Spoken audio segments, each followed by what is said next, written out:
Bonjour à tous, nous espérons que vous êtes très nombreux à prendre le rendez-vous de cette émission du mardi. Alors, santé, bien entendu, comme d'habitude tous les mardis, et nous parlons des troubles dont souffrent les hommes, essentiellement des troubles érectiles. Nous parlons d'impuissance. Quel avenir pour le couple? Avec nos invités, nous allons essayer de voir comment est-ce qu'on peut gérer cette situation dans le couple ou bien même individuelle, tout simplement. Voilà, installé à présent. Félicien et donc bonjour. Bonjour, Madame Lionel. Comment est-ce que vous allez? Je me porte très bien. Merci d'être avec nous aujourd'hui. Ça fait quelque chose qu'on vous a vu avec nous. Vous êtes médecin. Et donc, nous avons démarré à échanger nos échanges donc, sur le thème du jour. Nous parlons donc de l'impuissance, l'une des dysfonctionnements érectiles qu'ont les hommes. Alors, à quel moment est-ce qu'on commence à avoir ce genre de symptômes? À quel moment? Il faut déjà savoir que ça peut arriver à n'importe quel moment. Donc, on ne peut pas dire précisément avec tel moment qu'on aura problème d'impuissance sexuelle parce que ce n'est pas quelque chose qui devait être. Parce qu'il faut déjà comprendre le mécanisme de l'érection d'abord pour pouvoir savoir à quel moment on sent qu'il y a quelque chose qui ne va pas. Qui ne va pas. Très bien.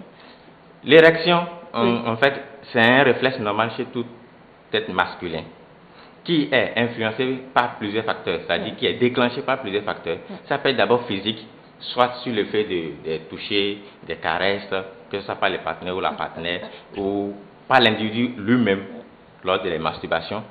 Ça, c'est quand c'est physique. Ça peut être aussi psychique, soit l'idée d'avoir les rapports sexuels avec son partenaire peut déclencher directement l'érection, ou les idées fantasmatiques, c'est-à-dire on a chacun de nous en tant qu'être humain, on a toujours des choses qu'on a envie de faire pendant les actes. Lorsqu'on y pense en même temps, le réflexe est automatiquement déclenché. Donc, tous ces facteurs, que ce soit physique, que ce soit psychique, va déclencher les centres nerveux végétatifs. En fait, ces centres nerveux-là, malheureusement, c'est un centre nerveux qui est sous le contrôle, qui est sur aucun contrôle, c'est-à-dire ça échappe au contrôle de l'être humain. Donc, c'est un réflexe qu'on ne peut pas contrôler. Lorsque les éléments de stimulus sont présents, automatiquement le réflexe est déclenché. Et peu importe, ça se déclenche. Donc, déjà, il faut que chaque personne doit savoir déjà qu'on a trois types d'érections. Donc, il y a l'érection réflexe qui survient généralement au décours d'une idée ou d'une pensée, et l'automatique qui est obligatoire, qui est physiologique chez tous les hommes pendant le sommeil.